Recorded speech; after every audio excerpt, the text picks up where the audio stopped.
So I think the thing is that you need to go from building to building, from tunnel to tunnel. You need to do it in a very thorough way. You have no other option. Missiles, guns, and also hostages are all within the civilians, and there is no other way to deal with it. So the situation is impossible, but you have to do it. I think it's definitely achievable, but I think it won't be achieved very easily. The fact that something can be achieved doesn't mean it can achieve without very high amount of friction and without different kinds of interventions. So army force is definitely a necessity at this moment of time, because there is a live terror organization doing terrible things that we couldn't imagine. And I do have hope. I see it very, very complicated, and I admit that October 7th gave me a big hit to my belly and a lot of scary thoughts. But I still have Palestinian friends that live here. Like Matan said before, a lot of the pain that they feel is also caused by Hamas, just like us. And it's important to keep that awareness of who the people are and who our partners can be.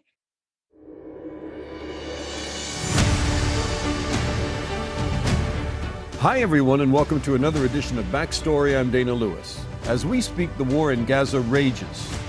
There are reports on the ground of heavy fighting.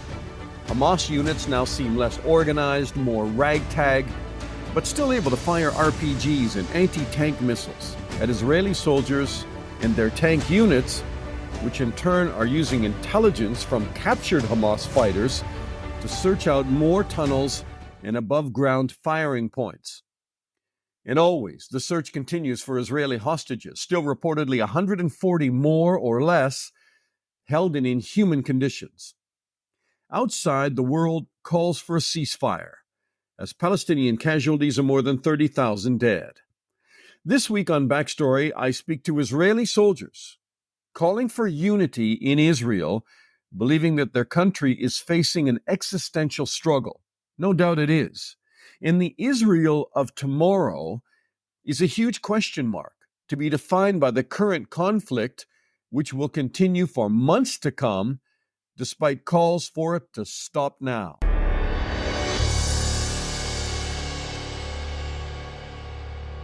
All right, I'm excited to bring you these next three guests, soldiers in the Israeli Defense Forces, different backgrounds, different views, but brought together in crisis with, I think we're about to hear that they have somewhat mutual views of where to go from here in Israel. So David Sherez is a founding member of TIKUN 2024, a nonpartisan organization led by reservists intent on preserving the spirit of cooperation brought on by war. That's what they say. Kerin Sokolov is a major in the IDF reserve, and Matan Yaffe, also a reservist who just came back from Gaza. So can I, if you don't mind, start with you, David? You were just in Gaza. Can you tell me what kind of war you saw and you were participated in on the ground? I mean, what is really going on there? Yes, so I can share that the situation is the most challenging situation I have ever seen since the mix between army-like organization of Hamas, who invested tons of millions of dollars and energy and time to build and prepare within the civilians to this kind of war, of violent conflict, creates a situation which is almost impossible to deal with. Requires to be both very effective, intelligent, sharp, while being very firm and even aggressive when it's needed. The situation started on October 7th with the most brutal, violent attack, surprise attack on civilians with almost 1,500 victims that were brutally killed, kidnapped, raped, and so this is a situation that you cannot get into a positive outcome. So I guess what I want to hear from you, if you don't mind me jumping in a little bit, is because there's a lot to talk about.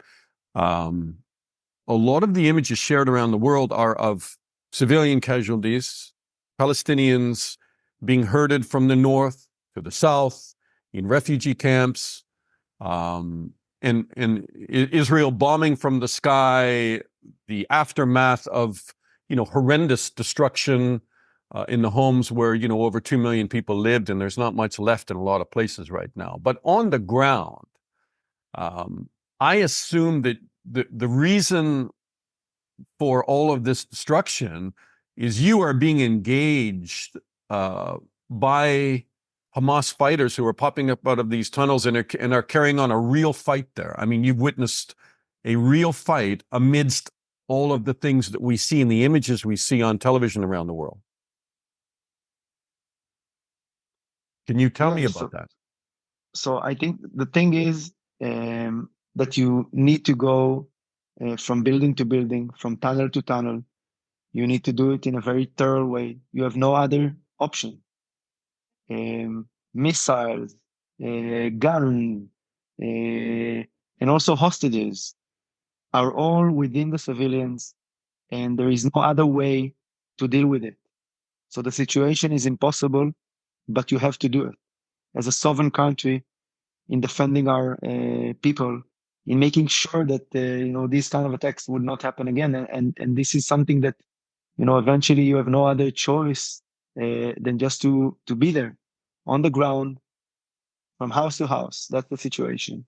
Matan, let me ask you what you saw. And do you think that the goal, as stated by the Israeli cabinet, the war cabinet, is achievable, the elimination of Hamas there? I think it's definitely achievable, but I think it won't be achieved very easily. The fact that something can be achieved doesn't mean it can achieve without very high amount of friction and without different kinds of interventions. So army force is definitely a necessity at this moment of time because there is a live terror organization doing terrible things that we couldn't imagine 5.5 months ago, and despite the fact that we've seen things before, this was a new extreme. So definitely the use of army force is a necessity at this point of time. And this should come along together with many things. And I think that here, the international community has a big role in condemning unanimously what is being done over there, and understand that at the moment, both the Israeli citizens that are hurting and the Palestinian citizens that are both hurting because of Hamas. Hamas is, doing horrific things both to us and to the Palestinians, that he uses them in the most cynical, disruptive way as human shields, and using their homes and their schools and their hospitals as bomb shelters or places to hide ammunition. Can you give me an example of what you saw on the ground there that really painted a picture for you of what Hamas is doing and how it's using the civilian population? Every second house in Gaza has crazy amounts of ammunition. And not all the people that lived on those houses were actually trained to use these ammunitions. These were only hiding places for Hamas to hide their ammunition within civilian homes. And because they know and they count on the fact that we will never attack citizens. and they used this card in the most horrific way. You go to their hospitals and you see anti-tank missiles and you see rifles and you see grenades within treatment rooms within hospitals. That's the reality. Did you see that? Of course, and they count on our morality to not do anything about it. And surely they were right. We didn't do anything about it for many, many years because we don't want to hurt any unengaged citizen. But then when they did the brutal attack, raped women, murdered babies, demolished entire families, they really let us no choice but to actually enter and for once actually clean everything up. And that's what we're doing. And in this sense, I think that the international support is crucial in understanding that the world, the Western world, the world of morality cannot let terror organization demolish the lives of citizens, regardless if they're Israelis or Palestinians. We cannot let it happen. All right.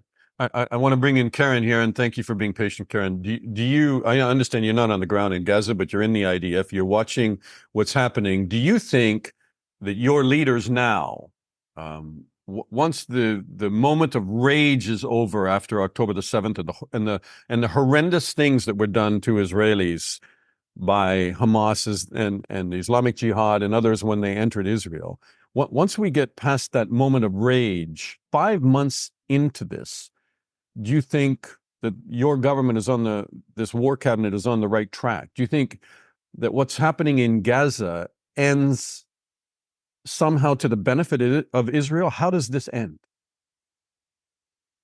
I have to say that I have full trust and believe in the IDF and everything that it's been doing. First of all, in the people. After this 3-month experience of being in reserve duties and meeting people who have left their homes, their houses, their lives, their jobs, and put everything at stake. There's nothing that gives you more hope than to see how we all come together to promise a better future for tomorrow morning. In terms of our government, I think it's a complicated situation. The government and all our leaders were on duty when October 7th happened. So I feel that most of my trust really has to do in the people who are on this call itself, that we didn't know each other just a few weeks ago. And I think that that's what's very special in the Jewish nation, the spirit of the people and their ability to come together in order to make a true difference in how Israel is going to be tomorrow morning. And that's a lot of what TIKUN 2024 is trying to do, bring that spirit up also to our leadership and also to our society in general.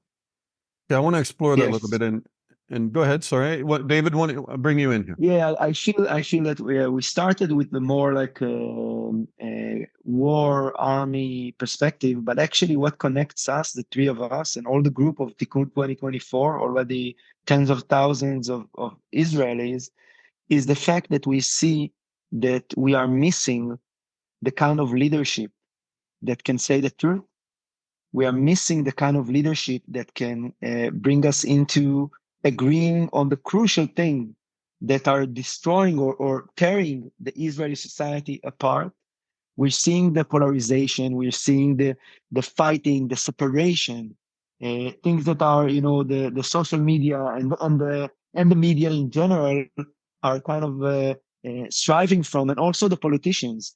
And instead of getting to agreements about what should we do, what is the strategy, how to work together, how to collaborate, even if we have conflict, internal conflicts, the fact that we don't have leadership that can take us there is actually jeopardizing and harming the Israeli society and our ability not only to win the war and hold the Israeli and the Jewish morality in it, but also to be strong internally and to deal with our internal challenges. And this is actually what TIKUN 2024 was created for. Right. Okay. So that's, and I don't want to belittle what you've just said in any way, but I mean, there's this sort of kumbaya moment where let's come together, let's unify, let's, stand because we're under existential threat as a nation, put aside our differences. But in the end, those differences are very real. They are very different visions of things like, should there be a two-state solution? Should religious parties serve in the army? Should there be reoccupation of Gaza and in a permanent way by settlements?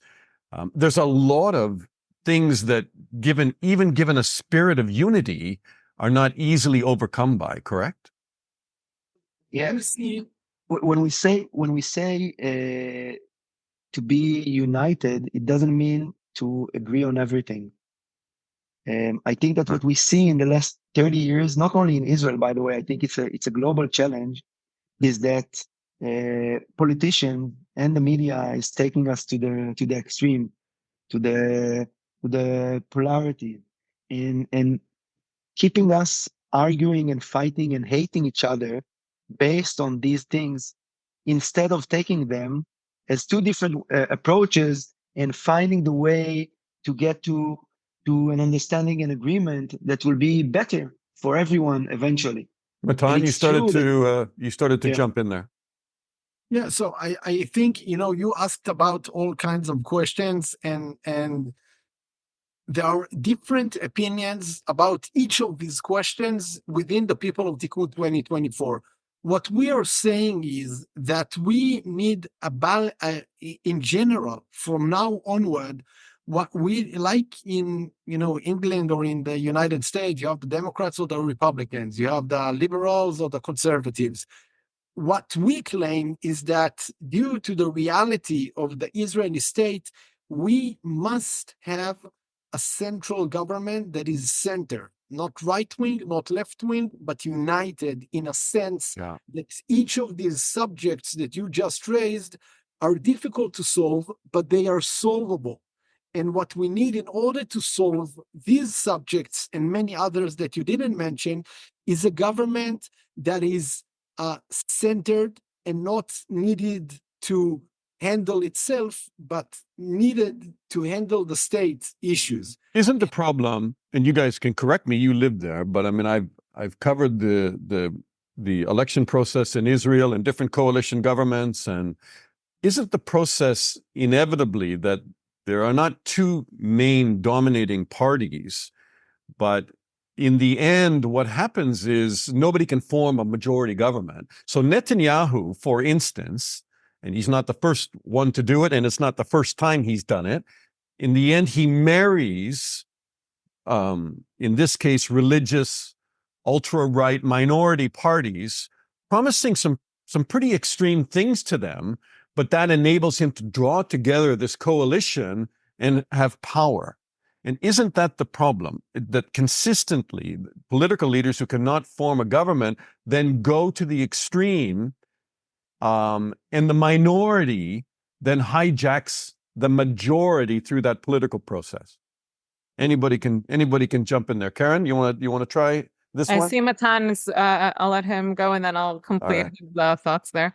In many ways, you're right. The political structure in Israel is fractured for the past few years, and that created an internal chaos. But this is the past, and I'm more interested in speaking about the future. And in the future, from now on, I think that the civic engagement of civilians within the political life has became very low in the past decade, and then in the last year became very high and kind of shifted everything to the other side. To add on to that, we had October 7th and the catastrophe and the cruelty of Hamas attacking civilians in Israel.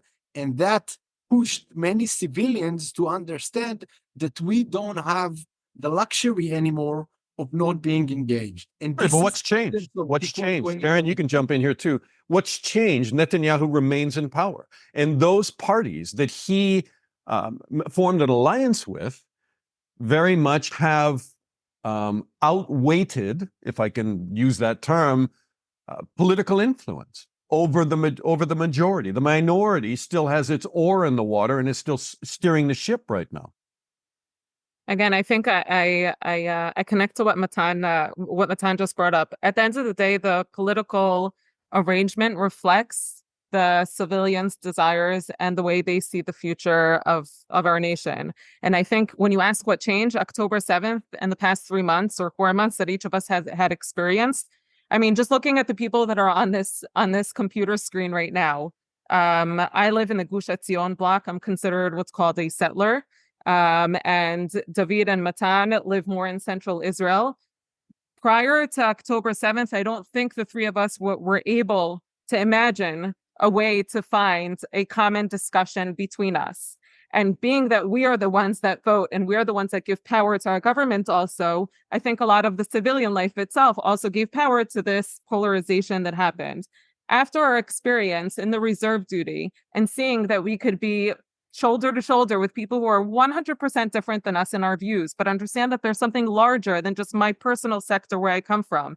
And that larger thing is the continuation of the Israeli state, and all of us being able to be for this larger mission showed us that there's a different way. And what TIKUN 2024 is trying to do is have that voice and that awareness that, first of all, we as reserves and the civilians have that affect the political scene.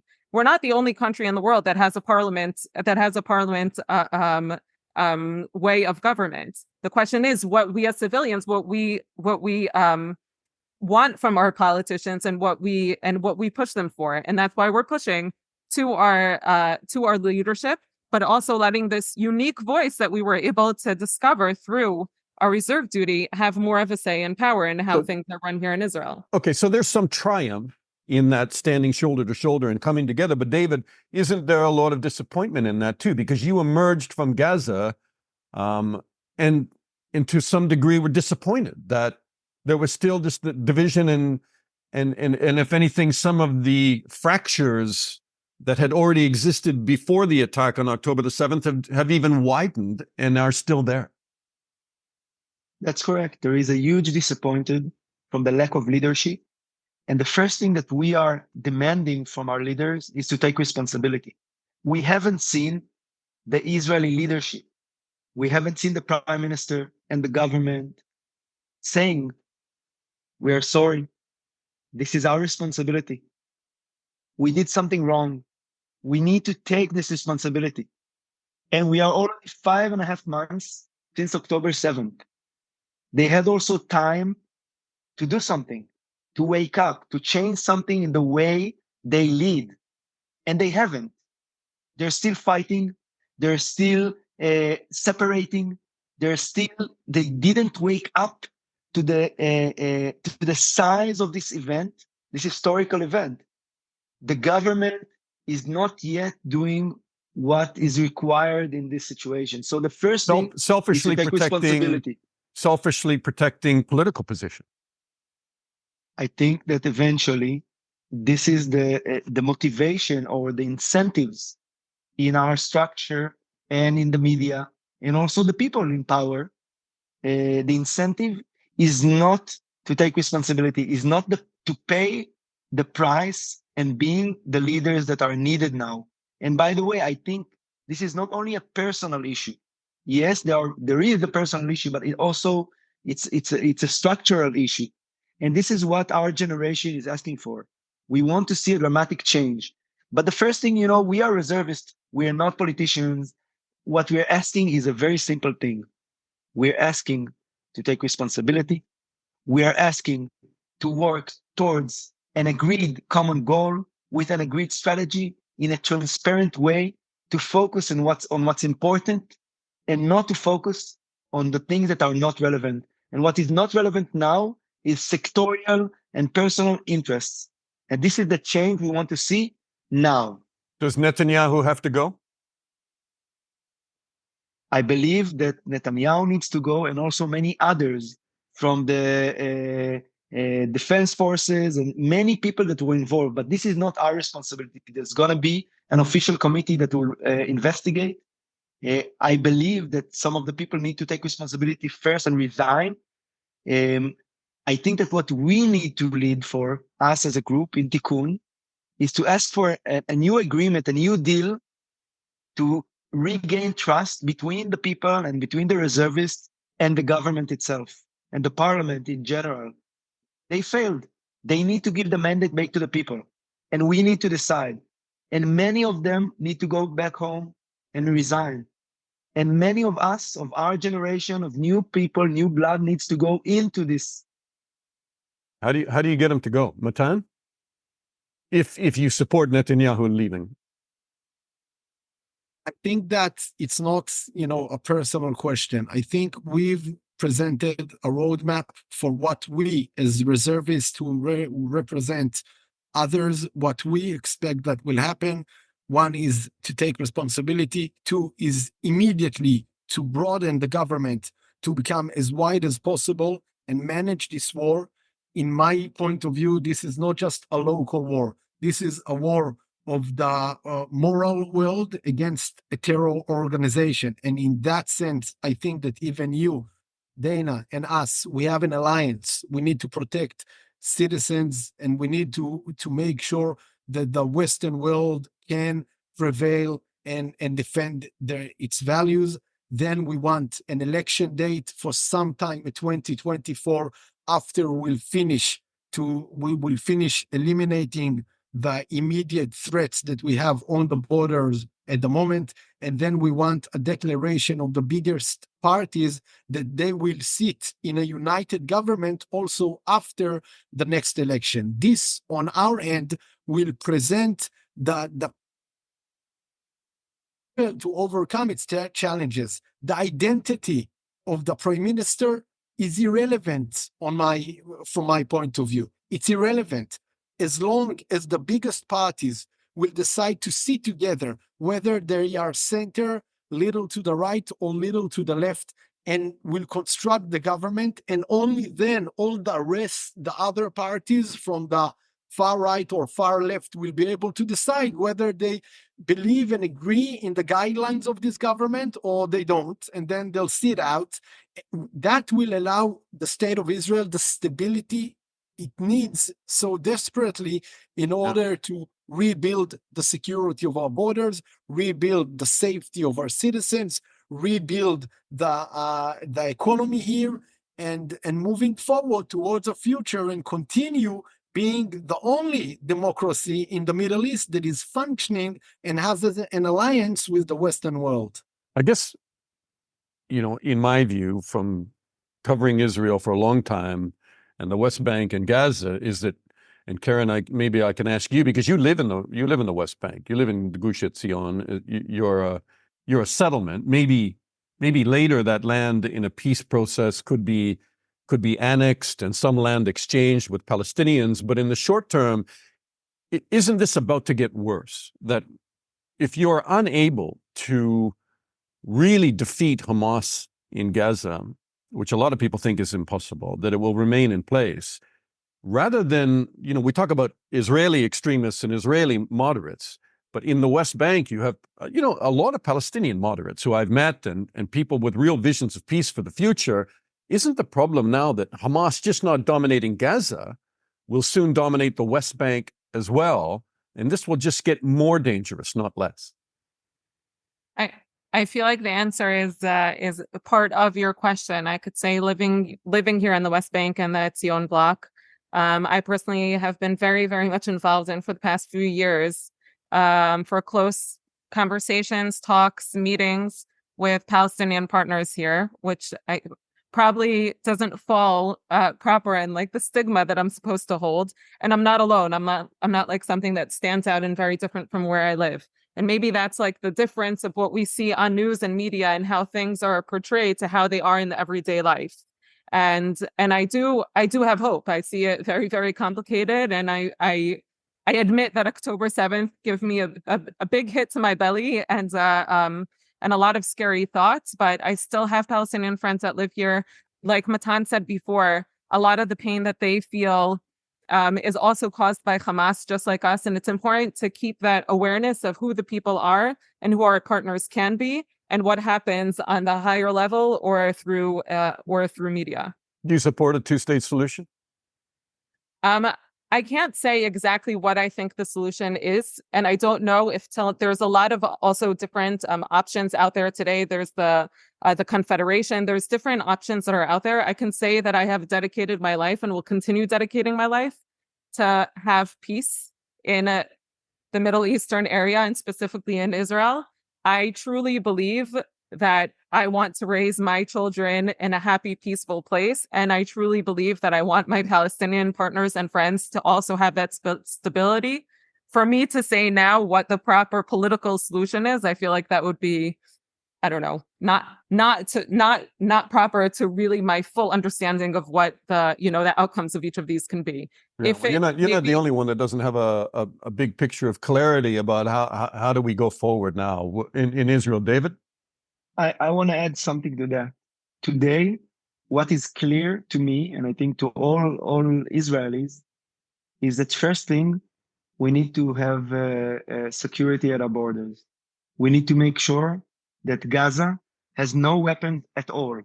We need to make sure that Hamas is not creating a terror state and taking all the resources of the Palestinians in Gaza towards creating terror on Israel. This is first thing that we need to remember. That's a must. No And I think, weapons. And I think you just said no weapons at all, right? Yeah. And I don't need to tell you, you've been there.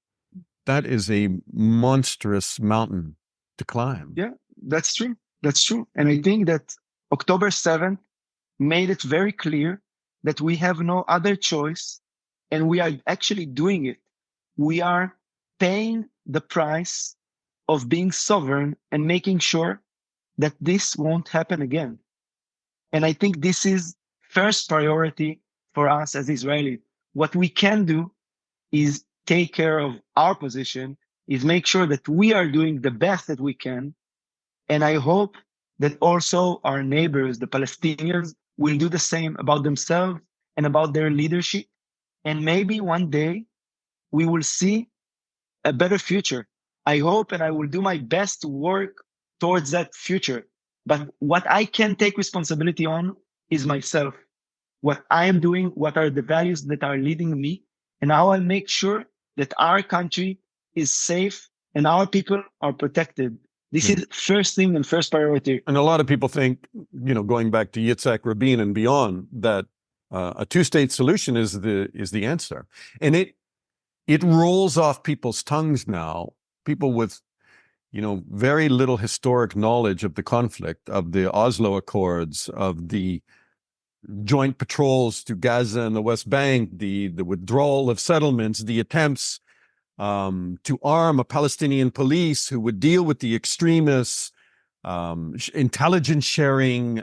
I mean, there has been so much that has taken place. So when the diplomats say two-state solution, give them a state, Palestinian homeland, let's get on with it, I think most Israelis would say, well, just a minute. I was just attacked from an area called Gaza, which was largely independent. I mean, we surrounded the border of it, but it was largely independent. Now you want me to give, after my citizens have been killed and raped and kidnapped, you want me to give a larger area closer to my border to the same Palestinians with what guarantee? There is a question in that, and that would be what do most Israelis hold a very different view of a two-state solution? And now is probably the most nervous, unsettling time for Israelis to talk about a two-state solution, while internationally that's being pushed by so many different leaders, including President Biden and onward. Matan? Yeah, I think that we need to, to recognize reality. Eventually, the world has helped. We withdraw from Gaza completely. They had full sovereignty over Gaza. There were no Israeli forces there since 2006, 2007. We withdrew completely, and we allowed them to be completely independent. They got lots of help, financial help, both from the Arab world and from the United Nations, and established many things. And eventually now, when we are there physically, we see that the vast majority of their money did not go to build an excellent educational system, nor health system, nor economy, nor whatever. It went to build terror tunnels, to hold women and children underneath it, to bring terrorists to attack innocent civilians, and to grenades, rockets, rifles, etc. This is the reality that needs to be acknowledged. This is a fact. It's not an interpretation. This is the fact. Now, from here onward, of course, even this cannot be forever like that, but we must get back to T0. We must demolish Hamas, not just locally, but globally. Hamas today is present also in Europe and in many other places. And here again, I reach out to you as a world leader, and alongside many others, we need to be united against the terror organization, regardless of their names. We need to shut down their bank account. We need to eliminate their ability to harm innocent people in Israel, in Europe, in the United States, or anywhere on the globe. That is a global goal that we must work together in order to achieve. Afterwards, we of course need to make sure, and we are making sure. I can tell you that me personally, alongside many other soldiers who are there with me, risked our life on a daily routine just to spare the innocent people's life. Now, it's very difficult when you have a terrorist hiding. There are a lot of people internationally that see the pictures coming out of Gaza that doubt that. I understand that, and it's very sad. And I think that, you know, part of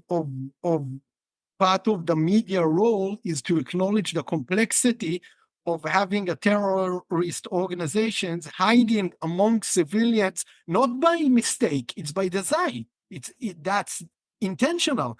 And when they do that, and they fire at us from within a crowd, and it's not something that I heard, it's something that I experienced, that I saw with my own eyes, and to deal with this kind of reality, it's very, very difficult. And anyone who tried to make it superficial or binary, as if there are good and bad here, is wrong in the way he presents the good and the bad. There is a bad in this story, and the bad is Hamas, full stop. It's bad for Palestinians, it's bad for Israelis, it's bad for the Western world. Alongside with ISIS, alongside with Al Qaeda, it's exactly the same. If you ask any British soldier or American soldier that was in Afghanistan, how the cynic use of ISIS or Al Qaeda within the local civilians, it's catastrophe. It's crazy. They want, look, their goal is for us to hurt as many unengaged people as possible. It's literally one of their goals, and they're trying to do it. So they're winning. They're winning on that front. I don't know. At the moment, no one is winning. I think that as long as we're not, all of us, united within this global goal of condemning evilness and condemning terror organization and think that maybe they have a point, they don't. They are evil people, full stop. They demolish our way of life, our modern Western way of life, who puts life and freedom at first place. That's what we need to acknowledge. Well, if their goal is civilian, as many civilian casualties as possible, they're certainly winning something there and galvanizing some support for them, because there isn't any other alternative right now for Palestinians that they see, at least in Gaza. Maybe they see something different in the West Bank. But how do we move this forward? I mean, David, you know, as you want TIKUN to kind of be the voice of the mainstream, not hijacked by left or right or extremists. But you don't want to become a political movement. So I'm just not sure, you know, how do you affect political change where the mainstream Israelis, and there's a lot of secular Israelis, not in religious parties, and who might support different solutions with Palestinians. How do you push the politicians are not going to lead you there, it looks like. How are you going to push them to the direction you want to go?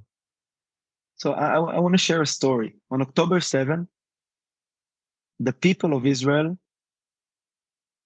stood up to the size of the historical event. People went from their homes to protect people until the army and the police came. People rescued a lot of people from the Nova massacre, the party Music that was, festival. yeah. And since October 7th, the Israeli people, regardless of their origin, they could be Bedouin, they could be religious or secular, they could be right or left wing. They came, they helped. Every place where the government was not effective, was not working, the people came. Matan and I, we've raised a fund to support all the people who were evacuated from the Gaza area, the Israelis that were evacuated there, to support them until the government will start reacting. Okay, and so many beautiful things happen, so many initiatives from the people, and I think there is another moment now where the people need to take back the mandate. The people need to tell our leaders what we are expecting from them, and we are doing exactly that. We are saying it on the media, we are telling it to our politicians, and we are creating the critical mass of people that are demanding responsibility, unity. This is what we're asking for. And tikkun in Hebrew comes from it's a very spiritual and sacred word. Means to heal. It means to heal, it means to correct, it means to change something that is broken. So if we see a system, if we see a world now that is totally broken, we are coming to fix it. We are coming to create the energetical, the consciousness, the powerful change that the people can bring in order to change the direction. We are at a crossroad. One direction can lead to a terrible future of fighting and separation and hate and fake, as we see all over the world. And another path can lead us to a better future of transparency, of working together in collaboration, of deep listening to the other and to his or her needs, to deep democracy, real democracy. I think these are the things that we are fighting for today. And there is a future where the conflicts, the left and the right can fight and kill each other, but they can also lead to a cohesion, to a synthesis that will bring better solutions. This is what we need the polarities for, to bring better solutions. And this is what we are demanding today. If there was one message that you gave to Benny Gantz when you met with him, what was the headline? I mean, what did you try to deliver to him?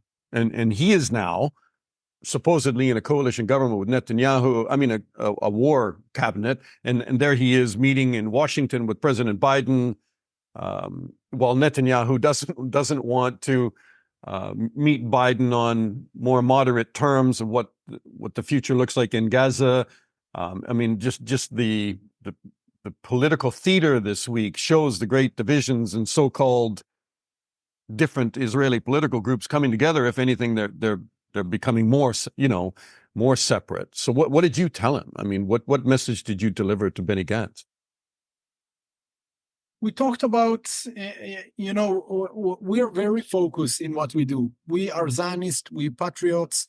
We believe that Israel is the one and only state for the Jewish people, and we need to preserve it. And by working together, we can create the synergy needed in order to preserve it and better for all the nations around us. Again, this is the only democracy in the Middle East. It's not very easy to be in this rough neighborhood with all the violence that is going on here in Lebanon, in Syria, and all around us. As I'm sure you know, it's a pretty tough neighborhood. It's a tough neighborhood, and we see the way the hypocrisy. We see UNRWA, people who were employed by UNRWA, an organization belong to the UN, who actually participated, and this is documented, in raping women, in murder babies.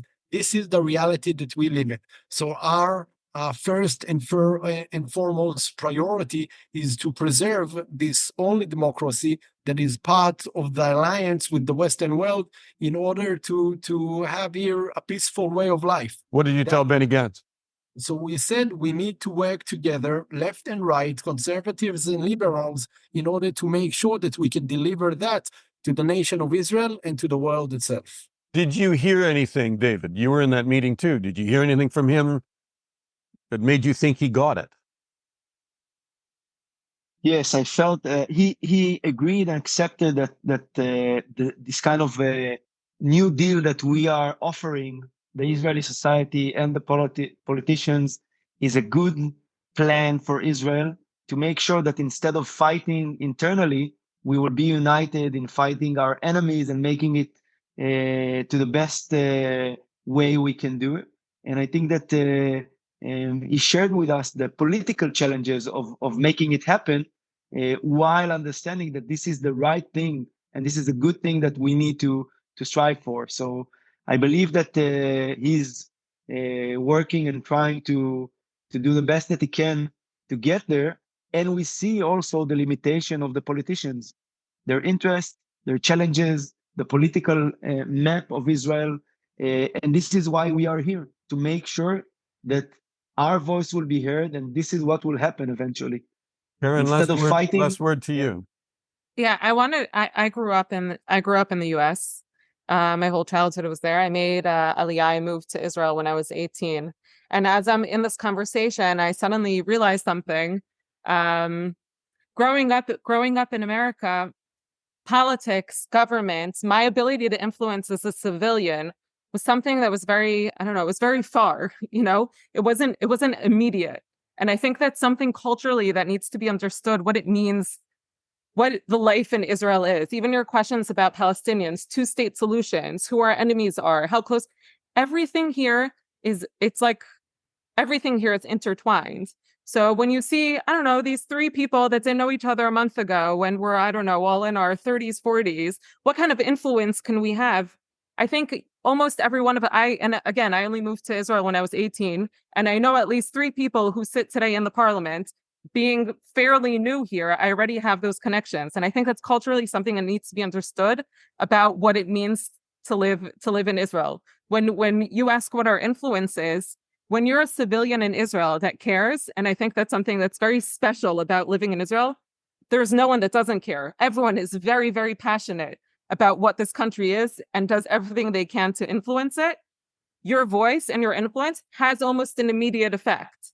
So the power that TIKUN 2024 has brought together in this past month, it's not just like, I don't know, some far off state, this group of people who came together.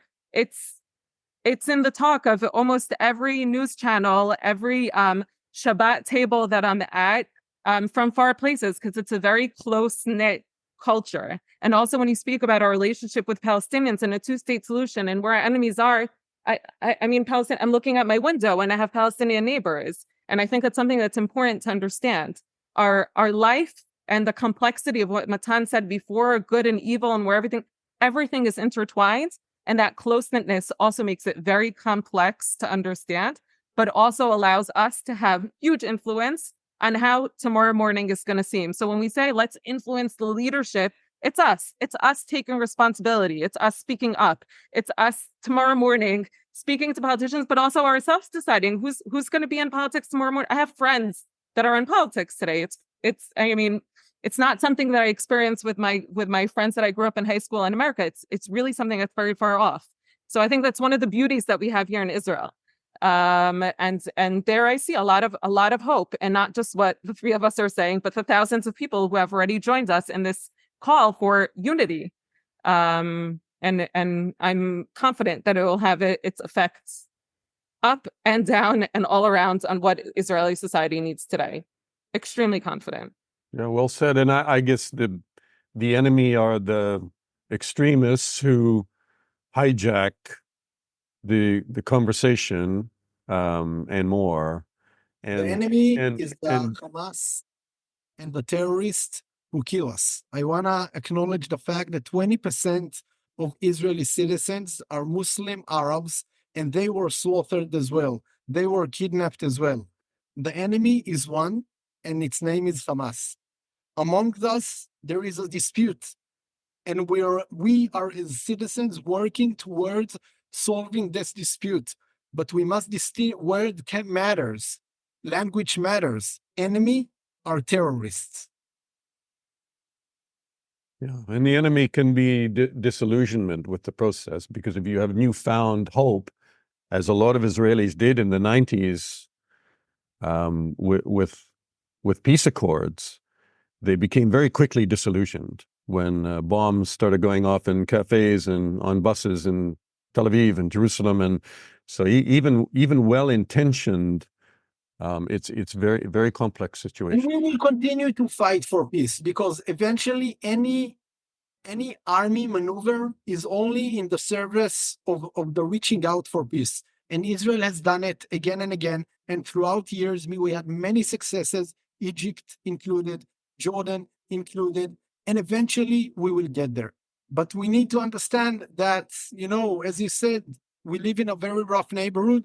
Our hand is always reached out for our neighbors and will continue to do so. And I think that when you speak, and I worked for 10 years with the Bedouins in the Negev, who are all Muslims, and when you ask them about their identification with the state of Israel, they are with us completely. When you would ask them after the October 7th about Hamas, they would say it's a disgrace for their religion, it's a disgrace for humanity, it's a disgrace for the Arab nations, it's a disgrace, full stop. And that's what we need to be clear about it. There's no subtext here. All right, I think we'll have to leave it there, and I really do appreciate talking to David Sherez, Kerin, Sokolov, and Matan, Yaffe. Thank you so much, guys. I appreciate it, and good luck. Thank you. Thank you. And that's our backstory this week on Israel and the war in Gaza. I think the hope and belief that things will get better by these army reservists is a shining light. But Israel's future won't be defined by a spirit of unity, but rather real decisions that will have to be taken, and soon, about how it lives with its Palestinian neighbors, and whether decisions will be made sensibly, taken by peace-seeking mainstream majorities on both sides, or, as it has seen many times in the past, extremists hijack decision-making. Hamas has played a major role in fomenting hate and conflict, but Israel also has its far-right extremist elements that bear responsibility for the current conflict too. I'm Dana Lewis. Thanks for listening to Backstory, and I'll talk to you again soon.